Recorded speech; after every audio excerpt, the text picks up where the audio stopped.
Hi friends, இன்றைக்கி கட்டப்பையில் என்ன வாங்கிட்டு வந்திருக்கோன்னு பார்க்கலாம் வாங்க. அதுக்கு முன்னாடி ஒன்று சொல்கிறேங்க. இந்த கருவேப்பிலை எனக்கு ஃப்ரீயாக கிடச்சிது. இதே நம்ம ஒரு காய் கடை, பெரிய கடையில் போய் நம்ம கொஞ்சம் கருவேப்பிலை சும்மா கொடுங்கன்னு கேட்டால் கண்டிப்பாக கொடுக்க மாட்டாங்க. நம்ம தெருவில் உள்ள மளிகை கடையிலையோ ரெகுலராக வாங்குகிற கடையிலே கம்பல்சரி கொடுப்பாங்க. இதை ஏன் சொல்கிறோம் அப்படின்னா, கொரோனா டயத்தில் கிட்டத்தட்ட 2 வருஷம் 1.5 வருஷம் வரைக்கும் கொரோனா இருந்தது.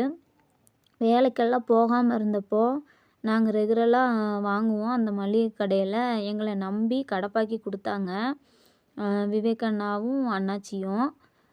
அந்த கடையில் பார்த்திங்கன்னா 2 மாதம் 3 மாதம் வரைக்குமே நாங்கள் வந்து கடைப்பாக்கி கொடுக்காம இருந்தோம். அப்பவும் கூட அவங்க கொடுங்க அப்படின்னு சொல்லி கேட்கல. ஏன் தெரியுங்களா?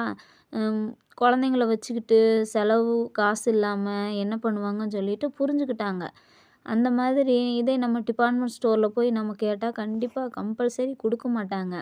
அதனால் நம்ம தெருவுகளில் உள்ள மளிகை கடையில் வாங்குறதே பெஸ்ட்டுன்னு நான் சொல்லுவேன்.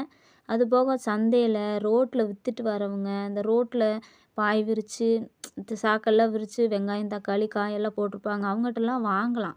ஏன்னா அவங்க தான் ரொம்ப கஷ்டப்படுறவங்கன்னு நான் சொல்லுவேன்.